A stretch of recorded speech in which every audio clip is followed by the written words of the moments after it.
Hello viewers, this is ifti from my channel Life and Me. আজকে বহুদিন পরে video করতে আসলাম। আমার হাতে সেই Symphony PD1 4G এই ফোনটা। এতদিন পরে ভিডিও করতে আসার স্পেশাল তেমন কোনো কারণ নেই। আসলে ভিডিও তৈরি করা হয়নি বিভিন্ন ব্যস্ততার কারণে বা বিভিন্ন কারণে হয়ে ওঠেনি আর কি। তো এতদিন পর ভিডিও করতে এসেছি আবার সেই পুরনো জিনিস নিয়ে। বাট এখানে একটা ব্যাপার বলে রাখি যে Symphony PD1 নিয়ে বা KaiOS মোটামুটি KaiOS পরিচালিত এই গ্রেডের ফোন নিয়ে এটাই আমার লাস্ট ভিডিও।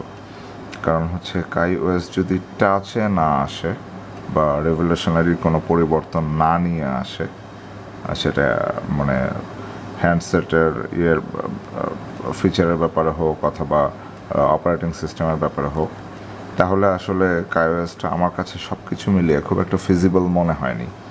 এই কারণেই এটা নকিয়ার কোনো একটা বাটন ফোন হোক অথবা সিম্ফনির কোনো একটা বাটন ফোন হোক, সেটা যাই হোক না কেন, KaiOSটা ঠিক আছে, নতুন একটা অভিজ্ঞতার জন্য অবশ্যই ভালো। ঠেকার অনেক কাজ করা যায়। যখন আমার কাছে অ্যান্ড্রয়েড iOS কোনো কিছুই নেই, তখন এটা আমাকে ভালোই কাজে দেয়। বাট এটা একটা ডে টু ডে ইউজ করার জন্য ফিজিবল ফোন আমার কাছে মনে হয়নি। তো এই কারণেই এটা বা এই বাটন ফোনে KaiOS নিয়ে এটাই আমার লাস্ট ভিডিও। সেটা Symphony PD1 দিয়ে আমি করছি। এটা নকিয়া হতে পারতো অথবা অন্য যে কোনো ব্র্যান্ড হতে পারতো। ওই বাটন ফোনে KaiOS যদি টাচ, আমি আগেও বলেছি, টাচে না আসে তাহলে এটার প্রোডাক্টিভিটি আসলে অনেক কমে যায়। কেন কিভাবে এই জিনিসগুলো বলার জন্যই আমি আজকে এসেছি। যেমন এখানে হোয়াটসঅ্যাপ আছে। হোয়াটসঅ্যাপে এই বাটন ফোনে আমরা হোয়াটসঅ্যাপে যে পরিমাণ টেক্সট করি বা মেসেঞ্জারে বা যে কোনো সোশ্যাল মিডিয়ার মাধ্যমে যে মেসেজ করি, বা এই যে ফেসবুক আছে, এখানে ফেসবুকে আমরা যে স্ট্যাটাস দিই, যে পরিমাণ লেখা এখানে থাকে, যে পরিমাণ সিম্বল বা যে ধরনের ক্যারেক্টার বা লেটারগুলো আমরা ইউজ করি এখানে, it is very tough to type here with this buttons. এবং এই বাটনগুলো হার্ড। নকিয়া যদি হতো, নকিয়ার যে KaiOS অপারেটেড ফোন আছে সেটাতে হয়তো সফট থাকতে পারে, বাট দিন শেষে কিন্তু ঘুরে ফিরে একই কথা। আপনাকে ওই আগের মতো করে একটা বাটন 2-3 বার 4 বার চেপে একটা অক্ষর সিলেক্ট করতে হয়। It is very tough in modern days.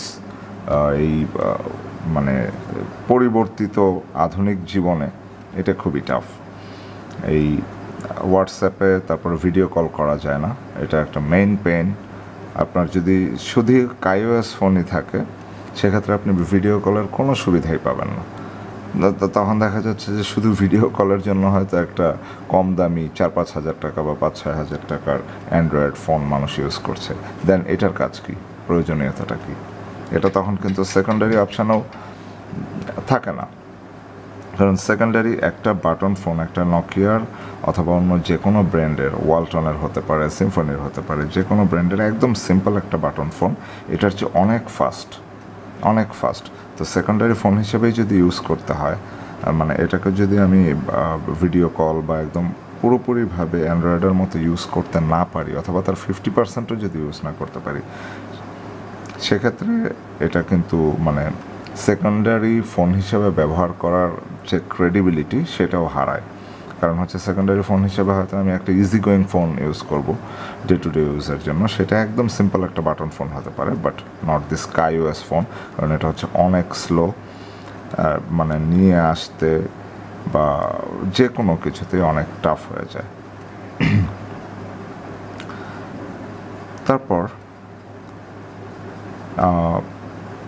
Type করাটা কষ্ট, এই কারণে ভয়েস মেসেজটা দিতে হয় সবসময় হোয়াটসঅ্যাপে। বাট ভয়েস মেসেজটা আপনারা খুব ভালো মতোই জানেন যে এটা সবসময় কার্যকরী হয় না, বা ভয়েস মেসেজ দেওয়াটা সবাই পছন্দও করে না। আবার কান পেতে শোনো ভয়েস কি দিছে। টেক্সটটা হচ্ছে সবচেয়ে ডিসেন্ট, যে টেক্সটটা এই বাটন দিয়ে টাইপ করাটা খুব কষ্টকর। উপরন্তু আবার ভিডিও কলও করা যায় না। ফেসবুকের ক্ষেত্রেও সেম প্রবলেম, ফেসবুক স্ক্রল করা যায় না, এই বাটন টিপে টিপে উপরে নামো নিচে নামো ডানে যাও বামে যাও, it is very tough, it is very uncomfortable. তারপরে অনেকগুলো ফিচার নাই, সব ধরনের কাজ করাও যায় না। তারপর টাইপ করতে, স্ট্যাটাস টাইপ করতে বা কোনো একটা পোস্ট টাইপ করতে অনেক কষ্ট হয়।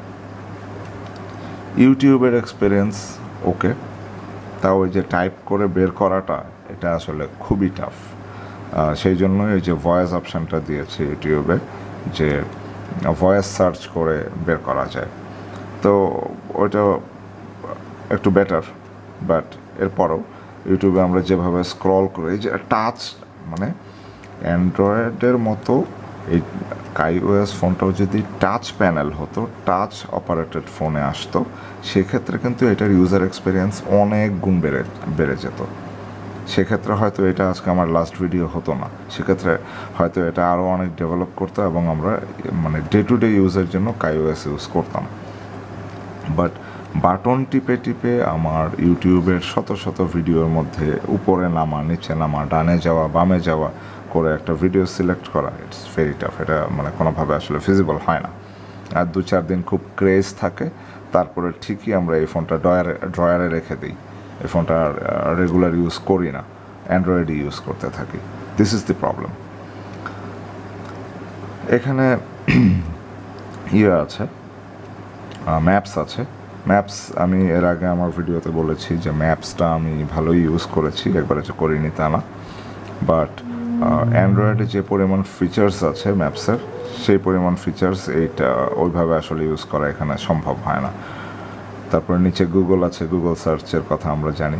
সব জায়গাতেই মেইন প্রবলেমটা হচ্ছে, এটা একটা মডার্ন অপারেটিং সিস্টেম হতে পারে, বাট একটা মডার্ন অপারেটিং সিস্টেম কখনোই এরকম একটা বাটন ফোনে থাকলে সেটার আউটপুট প্রোডাক্টিভিটিটা ভালোভাবে দিতে পারবে না। এটা আমরা সবাই অ্যাকচুয়ালি বুঝি। এইটাই হচ্ছে KaiOS অপারেটেড ফোনের সবচেয়ে বড় প্রবলেম। KaiOS অপারেটিং সিস্টেম নিয়ে আমার তেমন কোনো কমপ্লেন নেই। এখানে প্লে স্টোর আছে, প্লে স্টোর হয়তো ডে বাই ডে আরও অনেক রিচ হবে, অন্যান্য ফাংশন আছে, গান শোনা যায়, ভিডিও দেখা যায়। বাট দিন শেষে we want comfort, we want মানে আমরা কী চাই, আমাদের ইউজার এক্সপিরিয়েন্সটা অনেক ইজি হবে, এইটা চাই। আমরা খুব সহজে বড় পর্দায় একটা ভিডিও দেখব, গান শুনবো, সহজে স্ক্রল করে আমাদের প্রয়োজনীয় জিনিসটা সিলেক্ট করে ফেলবো, ট্যাপ করে সিলেক্ট করে ফেলবো। আমার এইভাবে উপরে নিচে ডান বাম বাটন টিপে টিপে টিপে টিপে তারপরে গিয়ে ওটাকে ওকে বাটন ক্লিক করে সিলেক্ট করতে হবে। নো, এই 2023 সালে এসে actually modern people doesn't want that. এটা চায় না কেউ, এটা এই কারণেই পছন্দ করে না। এই কারণেই KaiOS-এর বেচা বিক্রি মানে আমি বলবো কম। এবং এটা যদি তারা টাচ প্যানেলে রেভলিউশনারি কোনো পরিবর্তনের মাধ্যমে না আনে বা কোনো কোনো পরিবর্তন না নিয়ে আসে, সেক্ষেত্রে টিকে থাকার লড়াই অনেক কষ্ট হয়ে যাবে। তো ব্যাটারি ব্যাকআপ ভালো, বডি ভালো, সব কিছুই ভালো। এটা আবার হ্যান্ডি, বড় ফোন যেমন হ্যান্ডি না, এটা হ্যান্ডি। বাট দিন শেষে আপনি সবগুলো জিনিস যোগ বিয়োগ করেন, দিন শেষে আপনার সমস্ত সুবিধা অসুবিধাগুলোকে যোগ বিয়োগ করে আমি কিন্তু দেখেছি, আমি দীর্ঘদিন ইউজ করেছি এই ফোনটা দেখা যায় টেবিলের উপরে, বিছানার উপরে, ড্রয়ারের মাঝখানেই পড়ে থাকে, কারণ ডে টু ডে ইউজের জন্য আমি এটা ওইভাবে ইউজ করতে পারি না। হ্যাঁ, কল করা, SMS দেওয়া, এতটুকুই। বাট যেখানে আমি অ্যান্ড্রয়েড একটা ফোনে সুন্দর আমার মেসেজ অপশানে গিয়ে খুব দ্রুত টাইপ করে SMS দিয়ে ফেলতে পারবো, সেটা তো এখানে করতে পারছি না। সামান্য এইটা একটু ছোট, এটা একটু বড়, এটা পকেটে রাখতে এটার চেয়ে একটু বেশি অসুবিধা। কত বেশি অসুবিধা? খুব বেশি কিন্তু অসুবিধা না। তো এই সামান্য অসুবিধার তারতম্যের কারণে আমি এত প্যারা কেন নিতে যাব, এটাই অ্যাকচুয়ালি সবচেয়ে বড় কথা। সো এটা নিয়ে আজকে আমার এই জন্যই লাস্ট ভিডিও। তেমন জটিল কোনো কিছু করলাম না, কোনো অপশানে বা কোনো অ্যাপসে ঢুকে দেখালাম না, এইসব আগেও দেখিয়েছি। তো আমার সিম্পল কথা এটাই ছিল যে finally this is not feasible for day to day use. So সবাইকে ধন্যবাদ, ভালো থাকবেন।